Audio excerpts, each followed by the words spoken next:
Hello, everyone, and welcome to the Antarctic Treaty Secretariat's training course on the basics of the ATCM and CEP meeting. This video is designed primarily for officers from all interested Antarctic Treaty Parties, observers, and experts who are new to the ATCM and CEP or who are preparing for their first meeting. This is a pre-recording of this part of the webinar, and the idea is to give you an overview of the ATCM and CEP, and later we'll do a live question and answer session, which is a voluntary session and will be a customized space for you to chat with us, and we can clarify any questions you might have or concepts stemming from this presentation.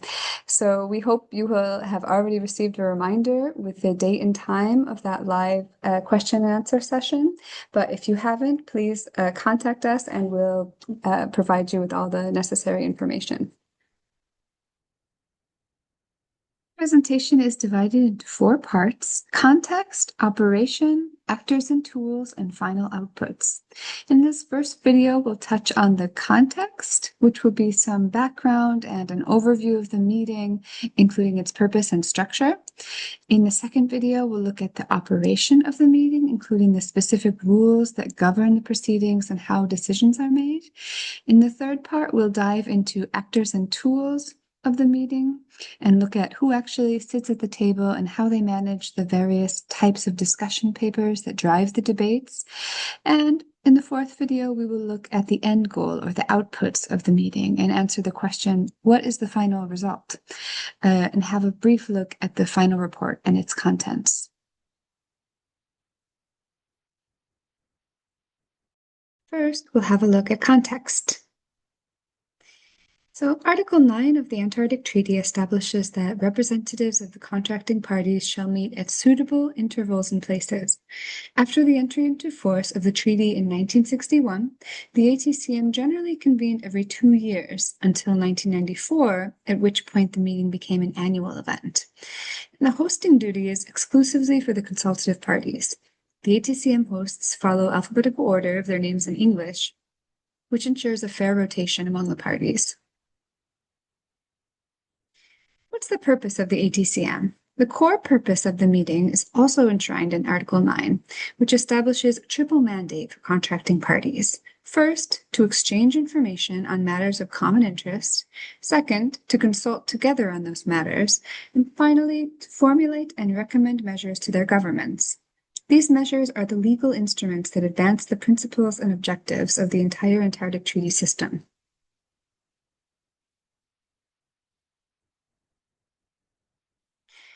How is the ATCM structured? The ATCM is a highly structured meeting, and much of the work is conducted in parallel sessions. The rules of procedure allow the meeting to establish committees and working groups to help facilitate the heavy workload. Therefore, in addition to the overarching plenary session, the meeting has working groups, which we'll talk about in a moment, as well as various less formal groups that also operate in parallel throughout the meeting. So now let's take a closer look at the roles of each of these key bodies during the meeting. The plenary is the ultimate authority of the ATCM. It opens and closes the meeting, agrees on how to distribute agenda points to the working groups, and critically, it reviews and adopts the ATCM final report, including the measures, decisions, and resolutions that come out of the meeting. It also traditionally handles specific issues such as requests for consultative party status. Currently, there are 3 active working groups, each with a dedicated focus. Working Group 1, which covers policy, legal, and institutional issues. Working Group 2, which focuses on operations, science, and tourism. And Special Working Group 3, dedicated entirely to the tourism framework.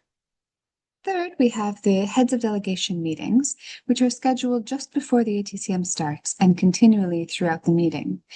These are consultative party heads of delegation, and they convene for dedicated, high-level discussions to tackle critical issues requiring special consideration. Finally, we have some specialized informal groups. The legal drafting group that's the lawyers, ensures that all draft measures, resolutions, and decisions considered for adoption by the meeting are legally sound. The budget committee, that's the accountants, who supervise the projected budget presented by the Secretariat. And there are also various ad hoc groups. We commonly refer to them as contact groups. These are established by the chairs of the ATCM working groups or the CEP to work through complex or sensitive matters. And these groups might meet during coffee or lunch breaks or before or after the daily plenary sessions. So these are groups to keep an eye out for. And finally, we'll return to the topic of translation and interpretation later, but just to note that these contact groups conduct their business exclusively in English. Now we'll look at the Committee for Environmental Protection.